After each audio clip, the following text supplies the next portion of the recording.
তাহলে সকল ক্ষেত্রে কিন্তু নারীরা পিছিয়ে যাবে। নারীর যে অবদান এবং তার যে ক্যাপাসিটি, সেই ক্যাপাসিটিটাকে তার পোশাক এবং তার ফিজিক্যাল ইনএবিলিটি এবং অ্যাবিলিটির মধ্যে রিডিউস ডাউন করা, এটা গত 1.5 বছরে বারংবার খুবই উদ্দেশ্য প্রণোদিতভাবে এটা প্লট করা হয়েছে।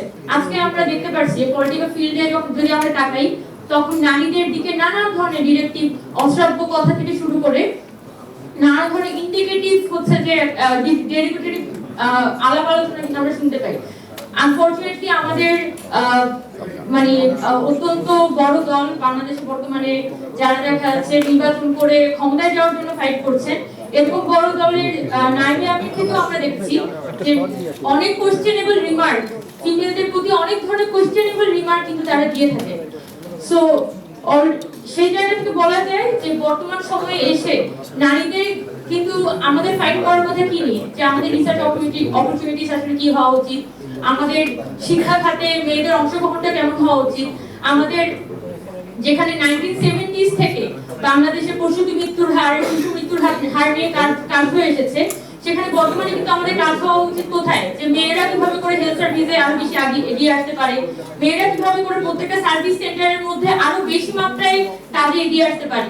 সেই জায়গায় আমরা কথা বলছি যে মেয়েদের কাজ কি 5 ঘন্টা হওয়া উচিত নাকি 8 ঘন্টা হওয়া উচিত। আমরা সেখানে কথা বলছি যে একটা মেয়ের আসলে কতটুকু পর্দা করা উচিত। সো এই যে নারীর যে অবদান এবং তার যে ক্যাপাসিটি, সেই ক্যাপাসিটিটাকে তার পোশাক এবং তার ফিজিক্যাল ইনএবিলিটি এবং অ্যাবিলিটির মধ্যে রিডিউস ডাউন করা, এটা গত 1.5 বছরে বারংবার খুবই উদ্দেশ্য প্রণোদিতভাবে এটা প্লট করা হয়েছে।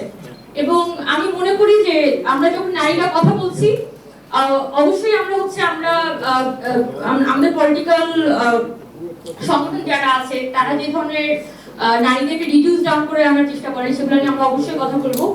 পাশাপাশি আমাদের আসলে নারীদের যে সামনের দিকে সম্ভাবনা, নট এজ এটা তো আমরা বলছি যে আরপিও হওয়ার পরে 2043 সাল পর্যন্ত নারীদের যে 33% অংশগ্রহণ করা হওয়া উচিত, সেটা পিছিয়ে দেওয়া হয়েছে।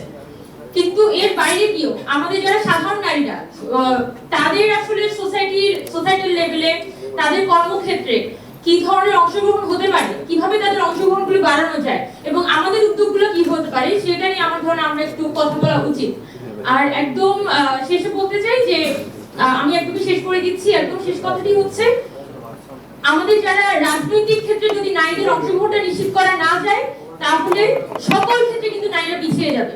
সো অবভিয়াসলি আমাদের পলিটিক্যাল পার্টিগুলোতে কিভাবে নারীদের অংশগ্রহণটা আরো বেশি স্বতঃস্ফূর্ত করা যায়, এবং এই গত 1.5 বছরে আমরা যেভাবে করে একটা সাইবার বুলিং, খুবই প্রোপাগান্ডা এবং দেখা খুবই অর্গানাইজ সাইবার বুলিং হচ্ছে এখানে মেয়েদের বিরুদ্ধে চালানো হয়েছে, সেটা নিয়ে কি ধরনের অ্যাকশন নেওয়া যায়, এবং পলিটিক্যাল পার্টিগুলোতে যেভাবে খুবই সিস্টেম্যাটিক্যালি মেয়েদেরকে সাইডলাইন করা হয়, মেয়েদেরকে রুট লেভেল থেকে উঠে আসা মেয়েদের প্রতি মুহূর্তে বঞ্চিত করা হয়, সেই মেয়েদেরকে কিভাবে করে এগিয়ে নিয়ে আসা যায়, সেই বিষয়গুলো আমার ধারণা এখানে আমরা আলাপ করলে আমরা একটা ডিফিনিশন বা একটা গাইডলাইন্স পাবো।